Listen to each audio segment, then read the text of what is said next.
ہم قیام پاکستان سے قبل ہری پور میں رہا کرتے تھے۔ سسر صاحب زمیندار تھے۔ گاؤں میں ان کی بہت عزت تھی۔ ایمن ان کے مزارے کی بیٹی تھی اور ہمارے گھر میں کام کرتی تھی۔ وہ بہت سادہ معصوم تھی، دبلی پتلی سی، نازک اور دلکش۔ یہ لڑکی اتنی پھرتیلی تھی کہ گھنٹوں کا کام منٹوں میں نمٹا دیتی تھی۔ ان دنوں اس کی عمر 10-11 سال ہوگی۔ میرے ایک دیور دہلی میں رہائش پذیر تھے۔ ساس سسر اکثر وہاں رہتے اور زمینداری میرے شوہر ہی سنبھالتے تھے۔ میرا ایک بیٹا بلال 2 سال کا تھا۔ ایمن اسے سنبھالتی تھی۔ وہ زیادہ وقت ہمارے گھر میں گزارتی۔ اس کے والدین بوڑھے تھے اور ایک ہی بھائی تھا جو ہمارے کھیتوں میں بھینسوں کی رکھوالی کرتا تھا۔ ایمن جب آتی اداس دکھائی دیتی۔ میں اکثر وجہ پوچھتی مگر وہ ٹال دیتی تھی۔ ایک روز اسے اداس دیکھ کر بڑے پیار سے پوچھا تو اس نے بتایا کہ اس کا بھائی ایک لڑکی سے شادی کرنا چاہتا ہے اور دونوں کھیتوں میں چھپ چھپ کر ملتے ہیں۔ اس لڑکی کے گھر والوں سے ہماری پرانی دشمنی ہے اور لڑکی کے 4 جوان بھائی ہیں۔ میں اپنے ویر کو سمجھا سمجھا کر تھک گئی ہوں کہ تو امبر کا پیچھا چھوڑ دے، ایسا نہ ہو اس کے بھائی تیرے خون کے پیاسے ہو جائیں، مگر اس پر کسی بات کا اثر نہیں ہوتا۔ میرے بھائی علی مراد کو یہ رشتہ ملنا ممکن نہیں ہے، مگر خون خرابے کا قوی امکان ہے۔ ابھی تک تو ان کا ملنا ایک راز ہے، بات چھپی ہوئی ہے، لیکن کسی دن ضرور یہ راز افشا ہو جائے گا۔ سوچئے کیا ہوگا، ابا اماں بوڑھے ہیں، وہ تو امبر کے نوجوان بھائیوں کا مقابلہ نہیں کر سکتے۔ پھر ہوگا یہ کہ اس کے بھائی یا تو میرے بھائی کا خون کریں گے یا پھر مجھے اٹھا لے جائیں گے۔ ہر وقت میں اسی خوف سے مرتی رہتی ہوں۔ اس کا فکر کرنا جائز تھا۔ گاؤں میں ایسی داستانوں کا انجام ایسا ہی ہوتا تھا۔ میں نے ایمن کو تسلی دی کہ تم فکر نہ کرو، شیخ صاحب سے کہوں گی وہ تمہارے بھائی کو بلا کر سمجھا دیں۔ وہ اور زیادہ متفکر ہو گئی، کہنے لگی مراد لالا کا تو دماغ خراب ہے، اس کی مت ماری گئی ہے، وہ سمجھنے کا نہیں پر جان سے ضرور جائے گا۔ مجھ سے ہی امبر کو پیغام بھجواتا ہے۔ ابھی میں سوچ ہی رہی تھی کہ کیوں کر ایمن کے مسئلے کا حل نکالوں، شیخ صاحب سے کہوں کہ نہ کہوں۔ ایمن کی فکر کا نتیجہ سامنے آ گیا۔ خبر آ گئی کہ ایمن کے اکلوتے بھائی مراد کو کسی نے رات کے وقت کلہاڑیاں مار کر قتل کر دیا ہے۔ ہم سب سکتے میں آ گئے۔ کئی دن ایمن بدحال رہی۔ وہ کسی کام کاج کے قابل نہ رہی تھی، بس علی مراد کو یاد کر کے روتی تھی۔ اس کے بوڑھے والدین کا غم تو ناقابل دیدنی تھا۔ مراد ان کا جوان سال بیٹا اور واحد امید زندگی تھا۔ وہ اس کے قتل کا صدمہ نہیں سہ سکتے تھے۔ وہ جیتے جی مر گئے، مگر ان کے جسم زندہ تھے۔ وہ زندہ درگور تو تھے، بیٹے کے ساتھ قبر میں نہ اتر سکتے تھے۔ وقت گزرنے لگا، رفتہ رفتہ ایمن کے بھی ہوش و حواس بحال ہونے لگے۔ ہمارے گھر پھر سے آنے لگی۔ انہی دنوں قیام پاکستان کا اعلان ہو گیا۔ خیال تھا کہ ہری پور پاکستان میں شامل کیا جائے گا۔ اچانک ایک روز رات کے 12 بجے اعلان ہو گیا کہ ہری پور پاکستان میں نہیں ہے۔ چنانچہ شیخ صاحب نے ہم لوگوں کو محفوظ طریقے سے بھجوانے کا انتظام کرا دیا، کیونکہ ایک انگریز انتظامی افسر سے ان کے اچھے مراسم تھے۔ ایمن کو ہم ساتھ لے آئے، البتہ اس کے باقی رشتہ داروں اور والدین نے قافلے کی صورت میں آنے کی تیاری کر لی۔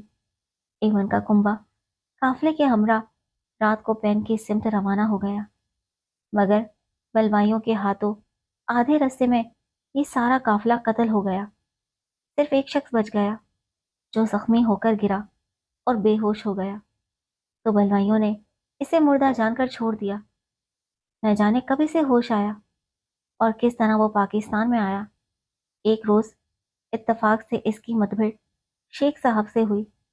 ایک ہی گاؤں کے تھے اور دونوں ایک دوسرے کو پہچانتے تھے۔ بس اس آدمی کی زبانی، جس کا نام انور تھا، شیخ صاحب کو قافلے کے قتل ہو جانے کا علم ہوا، جس میں ایمن کے تمام رشتہ دار اور والدین ختم ہو گئے تھے۔ شیخ صاحب نے مجھے بتا دیا، لیکن میں نے ایمن کو نہ بتایا، جسے اپنے گھر والوں کا شدت سے انتظار تھا۔ سوچتی تھی کس طرح بتاؤں، کیا وہ یہ صدمہ سہ سکے گی؟ اب اس کا ہمارے سوا کوئی نہ تھا۔ میں اس لڑکی کا پہلے سے زیادہ خیال رکھنے لگی۔ وہ میرے بچوں سے پیار کرتی اور ان کی توجہ سے دیکھ بھال کرتی تھی۔ میری ایک نند کے 2 بچے بھی ہم ساتھ لے آئے تھے۔ تحفظ کے پیش نظر انہوں نے ان کو ہمارے ساتھ بھیج دیا تھا اور خود بعد میں آنے کا ارادہ تھا۔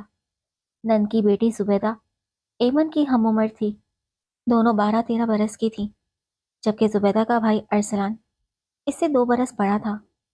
نند کے یہ دونوں بچے بھی ہمارے گھر پرورش پانے لگے۔ کچھ دن یہاں آ کر پریشانی میں کٹے، پھر میرے شوہر کو مکان اور زمین الاٹ ہو گئے تو ہم سکون کی زندگی بسر کرنے لگے۔ ہری پور میں زمیندار تھے، یہاں پر بھی زمینداری کرنے لگے۔ ایمن کو وہ ٹیچر پڑھاتی تھی جو ہمارے بچوں کو گھر پر ٹیوشن پڑھانے آتی تھی۔ ایمن اسکول نہ جا سکتی تھی، لہٰذا میں چاہتی تھی کہ وہ گھر پر ہی 2-4 جماعتیں پڑھ لے اور بالکل ان پڑھ نہ رہ جائے۔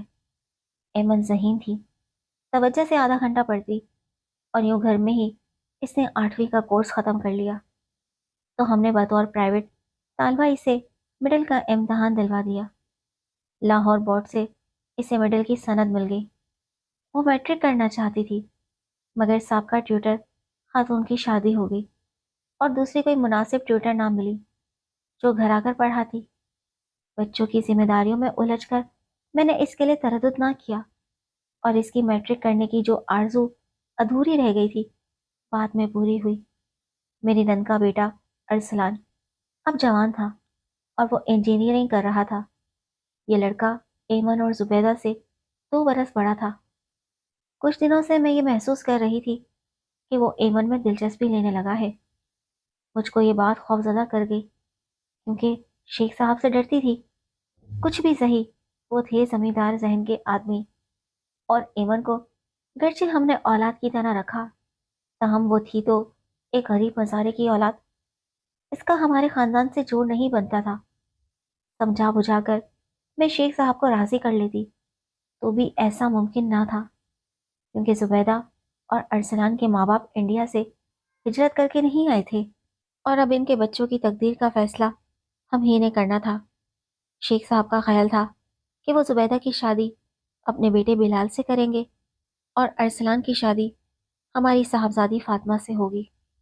گھر کے بچے تھے اور اپنے ہاتھوں کے پلے تھے، ان کی تعلیم و تربیت پر بھی خصوصی توجہ ہم میاں بیوی نے دی تھی۔ یہ پودے ہمارے لگائے ہوئے تھے جو اب تناور درخت بن گئے تھے۔ ابھی تک ہم نے اپنے بچوں کے ذہنوں میں ایسی کوئی بات نہ ڈالی تھی، وہ بہن بھائیوں کی طرح رہتے تھے، لیکن اب ایمن ہمارے لیے ایک بڑا مسئلہ بن گئی تھی، کیونکہ ارسلان کا جھکاؤ اس کی طرف واضح ہوتا جا رہا تھا۔ ایک روز میں نے دیکھا کہ راہداری میں ارسلان نے ایمن کے کان میں سرگوشی کی اور وہ مسکرا دی۔ مجھ کو اشارہ مل گیا کہ معاملہ یک طرفہ نہیں ہے، دونوں ہی ایک دوسرے کو پسند کرنے لگے ہیں۔ ایسے میں مسئلہ اور بھی خراب ہو جاتا ہے جب دونوں طرف آگ برابر لگی ہوئی ہو۔ تاہم خاموشی کے سوا میرے پاس اور کیا چارہ تھا۔ انجینئرنگ مکمل کرنے کے بعد ارسلان کو ایک اچھی ملازمت مل گئی اور وہ خود کفیل ہو گیا۔ میرے نند اور نندوئی کے خطوط آتے رہتے، ہم ان کے بچوں کے بارے میں آگاہی دیتے رہتے تھے۔ وہ ایک بار پاکستان آ کر بچوں سے مل گئے تھے، لیکن ان کو اپنے ساتھ نہیں لے گئے۔ ان کا خیال تھا کہ یہ پاک وطن میں ہی رہیں، چونکہ میری نند کی ساس اپنا گھر بار اور انڈیا کو چھوڑ کر نہیں آنا چاہتی تھی، لہٰذا ساس سسر کی ضعیفی کے باعث بیٹا اور بہو بھی ان کو چھوڑ کر نئے وطن کو ہجرت نہ کر سکتے تھے۔ میرے نندوئی اپنے ضعیف والدین کی ضد سے مجبور تھے اور ان کے ماں باپ اپنے گھر بار اور اپنے گاؤں کی محبت سے مجبور تھے۔ تاہم جس وقت فسادات ہو رہے تھے، انہوں نے یہ فیصلہ کیا تھا کہ حالات کے پیش نظر 2 بچوں کو ہم لوگوں کے ہمراہ سرزمین پاک کو بھجوا دینا ہی بہتر ہوگا، کیونکہ نفرت کی آگ ہر طرف پھیلتی جا رہی تھی۔ ایک روز میں نے بیٹی کے کان میں یہ بات ڈال دی کہ تعلیم مکمل ہوتے ہی اس کی شادی ارسلان سے کر دی جائے گی، کیونکہ وہ اب برسر روزگار ہو گیا تھا۔ صاحبزادی بھڑک اٹھی، صاف کہہ دیا کہ وہ ارسلان کو اپنا بھائی سمجھتی ہے، ہرگز اس کے ساتھ شادی نہ کرے گی۔ اسے اپنا ایک ہم جماعت پسند تھا جو اس کے ہمراہ یونیورسٹی میں پڑھتا تھا، سلیمان نام تھا، اور وہ اسی سے شادی کرنا چاہتی تھی۔ فاطمہ بہت ضدی تھی، مجھے معلوم تھا کہ وہ بات جو کرتی ہے اس پر قائم رہتی ہے، اور شادی کے معاملے میں تو وہ اپنی پسند کے آگے کسی کی نہ چلنے دے گی۔ ہماری اکلوتی بیٹی تھی۔ شیخ صاحب فاطمہ سے بہت محبت کرتے تھے۔ وہ بیٹی کی آنکھوں میں آنسو نہیں دیکھ سکتے تھے، لہٰذا میں نے فاطمہ سے کہا کہ تم مجھے کسی دن سلیمان سے ملوا دو تاکہ میں دیکھوں وہ کیسا لڑکا ہے، کس گھرانے سے ہے۔ تمہارے والد ان چیزوں کو بہت اہمیت دیتے ہیں کہ لوگ اچھے خاندان کے ہوں اور تعلیم یافتہ، تہذیب یافتہ ہی نہیں، نیک شریف بھی ہوں۔ کیا ہی اچھا ہو کہ زمیندار ہوں، کیونکہ ہمارے ہم پلہ لوگ ہی ہم پلہ سے کریں گے۔ اپنی دانست میں ایسی شرط گنوا دی کہ ایک لڑکے میں سبھی خوبیاں ملنا مشکل تھیں۔ کچھ دنوں بعد فاطمہ نے سلیمان سے ملوا دیا۔ وہ میرے تصور سے زیادہ حسین نکلا۔ ایک خوبرو نوجوان تھا، اعلیٰ خاندان کا چشم و چراغ، پوزیشن ہولڈر اور زمیندار گھرانے سے تھا۔ گویا کسی بات کی کمی نہ تھی اس میں۔ سلیمان سے مل کر میں یہ سوچنے پر مجبور ہو گئی کہ مجھے بیٹی کی خوشی کو مد نظر رکھنا چاہیے۔ فاطمہ سے کہا، مجھے سلیمان کے گھر والوں سے ملواؤ تو ہی تمہارے والد کو راضی کر سکوں گی۔ اس نے سلیمان سے کہا۔ ایک روز وہ مجھے اپنے گھر لے گیا۔ اس کے خاندان، گھر بار کو دیکھا اور والدین سے ملاقات کی تو دل باغ باغ ہو گیا۔ یہ واقعی خاندانی لوگ تھے۔ بات چیت، طور اتوار، خاطر مدارت، غرض ہر پہلو سے اعلیٰ تھے۔ ایک ہی ملاقات میں گرویدہ ہو گئی۔ ملتان کا ایک مشہور خاندان جو لاہور میں آباد تھا، لیکن بہت بڑی زمینداری ملتان میں تھی، جبکہ ارسلان خالی ہاتھ تھا۔ بس انجینئرنگ کی ڈگری تھی، جس کی وجہ سے فی الحال معمولی درجے کی ملازمت مل گئی تھی۔ ایمن کو بھی بیٹی کی طرح پالا تھا۔ وہ لاوارث اور یتیم تھی۔ اس نے جی جان سے میرے بچوں کی خدمت کی تھی، ان کی پرورش میں میری مدد کی تھی۔ تبھی سوچ لیا کہ ایمن کی مرضی ہے تو اسے بھی خوشیاں دوں گی۔ آخر تو بیٹی کہتی ہوں، اسے بھی خوشی کی آرزو کا حق ہے۔ ایک دن شیخ صاحب خوشگوار موڈ میں تھے۔ بچوں کے رشتوں کی بات چلی۔ انہوں نے کہا، چاہتا ہوں کہ فاطمہ کی ارسلان سے اور زبیدہ کی شادی بلال سے کر دوں۔ یہ اچھا خیال ہے، لیکن ہمارے بچے اب پڑھ لکھ گئے ہیں تو ہم کو ان کی مرضی پوچھ لینی چاہیے۔ مرضی کیا پوچھنی ہے، وہ ہمارے تابعدار اور فرما بردار ہیں۔ جیسا فیصلہ کریں گے ان کو قبول ہوگا۔ آپ کی بات درست ہے شیخ صاحب، لیکن مرضی پوچھ لینے میں کوئی حرج بھی نہیں ہے۔ دین میں یہ احسن امر ہے، پوچھ لینا چاہیے، کیونکہ بچے پڑھے لکھے ہیں۔ ایسا نہ ہو کل کو ہم ہی کو دھچکا لگے۔ تم خود ہی پوچھ لو اور مجھے بتا دینا۔ انہوں نے اجازت دے دی تو میں نے فاطمہ اور بلال سے پوچھا۔ بلال نے زبیدہ کے لیے ہاں کہی اور زبیدہ نے بھی بلال سے شادی پر رضامندی کا اظہار کیا۔ لیکن فاطمہ کا مسئلہ ٹیڑھا تھا۔ وہ مجھے بتا چکی تھی کہ سلیمان سے شادی کرے گی۔ ارسلان اور ایمن کا معاملہ بھی معلوم تھا۔